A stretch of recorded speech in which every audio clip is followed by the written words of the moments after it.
Tom Basden and Tim Key.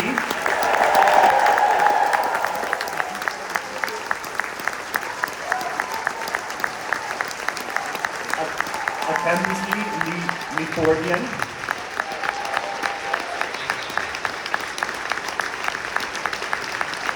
And Carey Mulligan.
So I'm sure you guys are going to have some questions, but I'll kick things off. So James, you discussed the 18-year process. So maybe Tom, Tim, and James just kind of discuss like how this feature came to be, how early you guys discussed the idea of doing a feature, the writing of it, like how long is the actual writing of the story and script? I mean, I said, right, I could do the cliff notes of the 18 years. I had some children.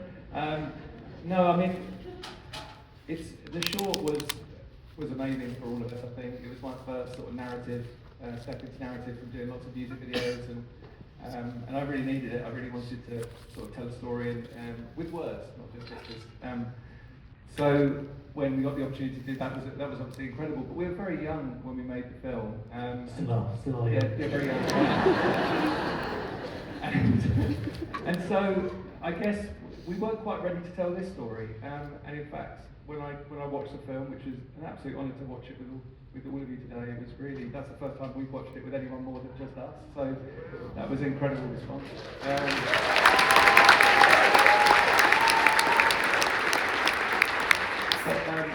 Like the characters in the film, I guess, I can look back at the last 18 years and I can question some of the choices and some of the journey I've been on, but ultimately it's led me here, and that's been the most important thing, is that we're here today, having just bring that. So, yeah, the last 18 years has been a whirlwind, really, to get me here.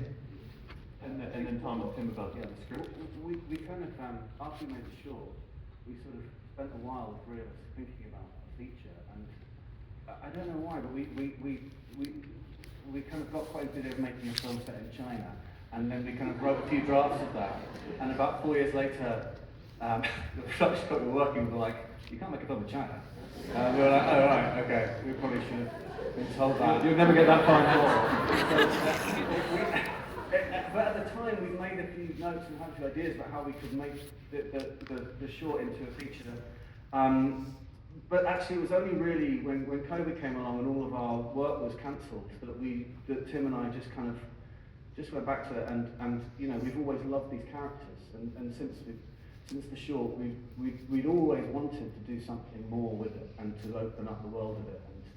And actually, when we started writing the script, I mean, it came quite quickly, really. We sort of got to a point where we felt like we had a big enough idea to sustain a feature rather than a short film. So we were very excited by it and just wanted to use it as soon as possible once we were that point.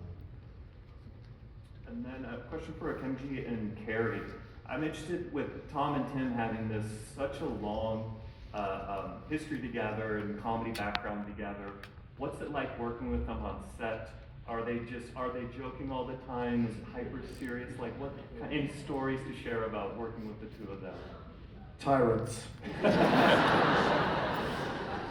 No, for me, I mean, I'll speak for me. It was a pleasure, man. These guys they're geniuses. They're geniuses, as evidenced. You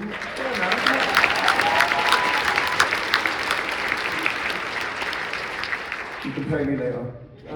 No, they're phenomenal, and every day, genuinely, it was a very short, compressed shoot, and it didn't feel so. It felt like every day you were coming in, you know, Tim was going to come up with some incredible bit of improvisation or something. That's what I paid for.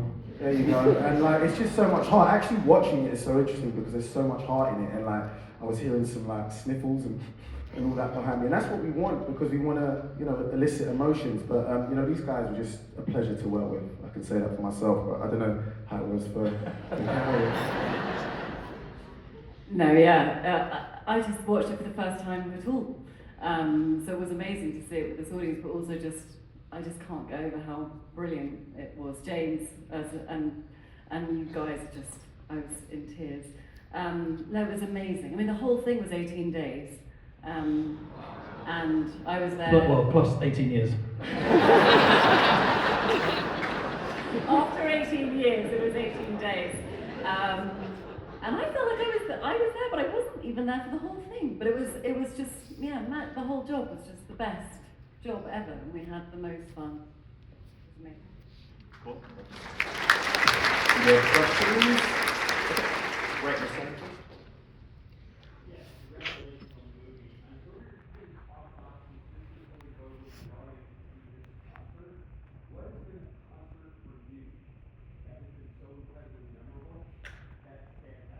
The question is a concert that anyone has experienced that was memorable for them in their lives.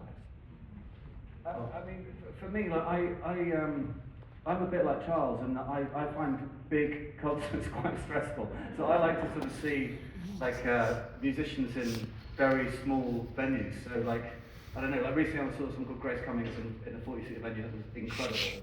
And I just, yeah, I think part of what we're trying to capture in the film really is like the private, the intimate experience with music is a completely different thing to the, you know, the big stadium show. And I would say all of my favourite music experiences as an audience member have been in tiny venues where you just get to see something really intimate and personal.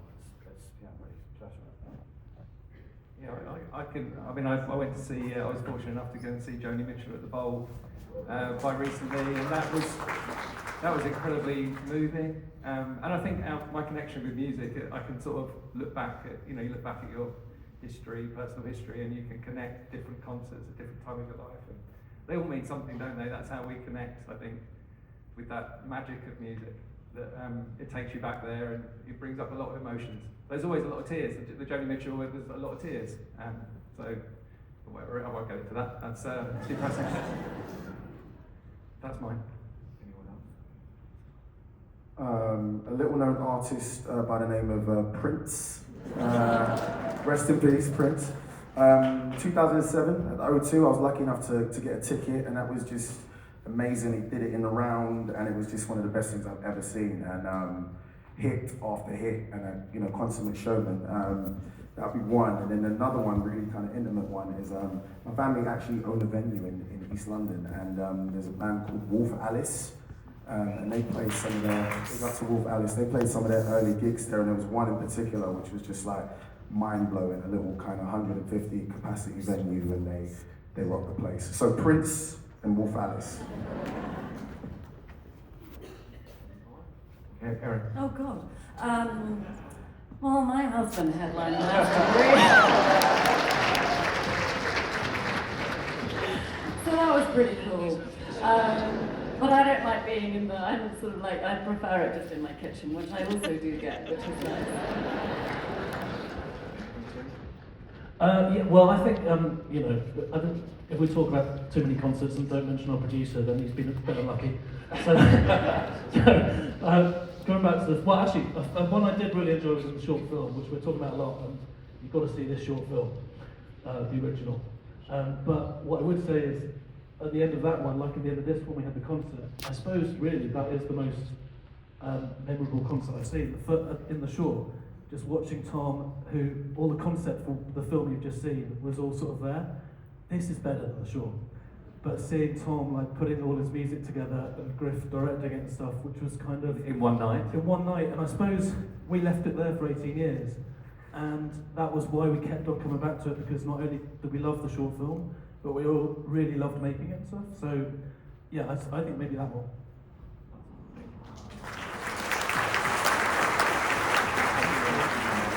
First here.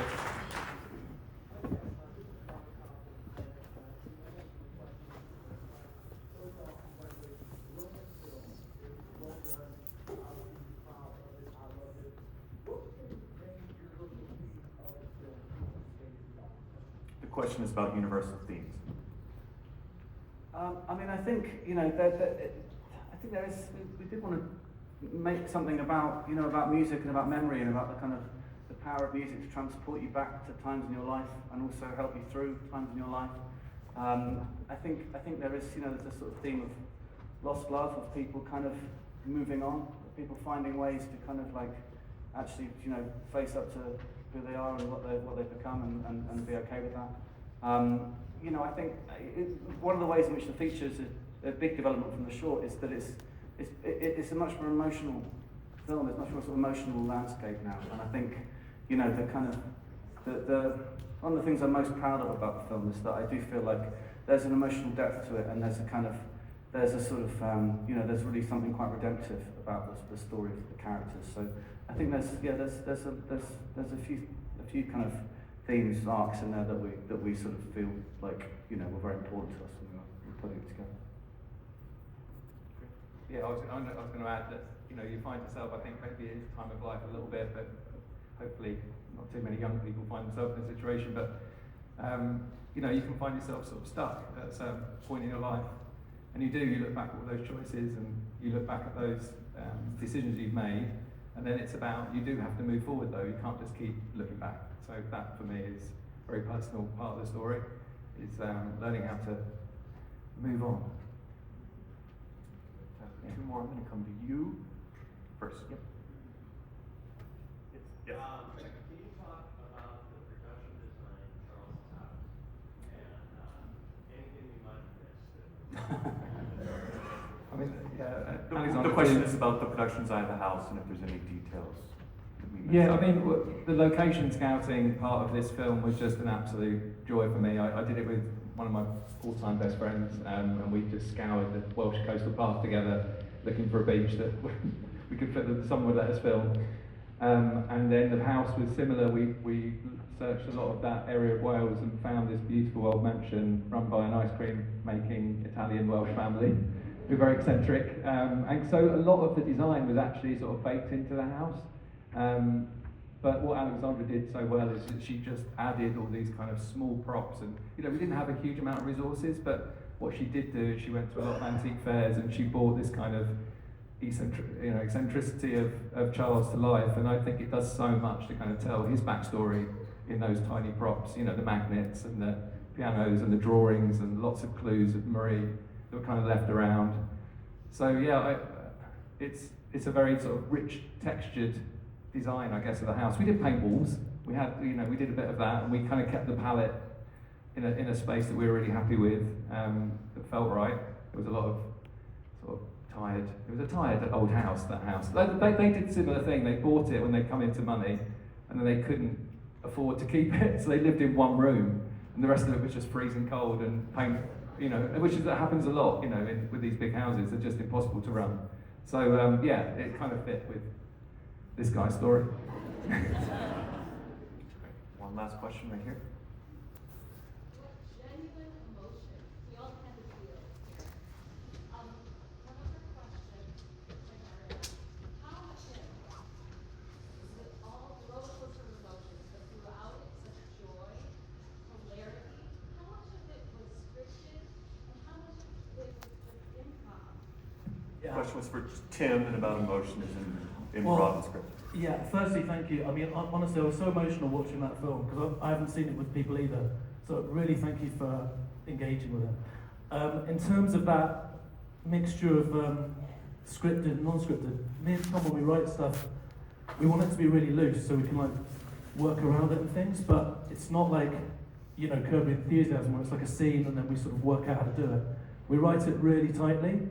So we take a pride in the script being really tight, I think. And then once you start doing it, then it means you can come off that because you can pick that up reasonably quick, and then you can do stuff a little off script. So there's a lot of ad-libbing. I mean, a lot of the stuff that I say in the film, I don't think you'd necessarily write that down.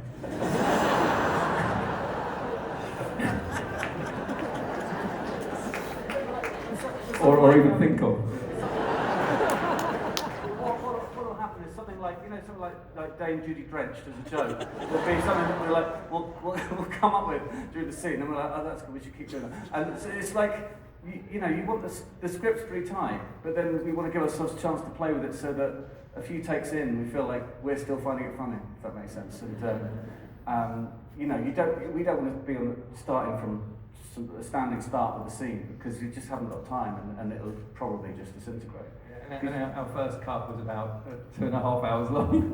So the focus has been really good, and Quinn did an incredible job of kind of, you know, keeping us honest about the material. Because it is one of those things that, you know, a fine balance of making sure all those kind of the rhythm and those jokes, and we had lots of them. There were long runs that we kept in the first cut, and we sort of, you know, you just have to be brutal with it. And the 2.5 hour version is pretty good. If you like improv. Let's give a final round of applause for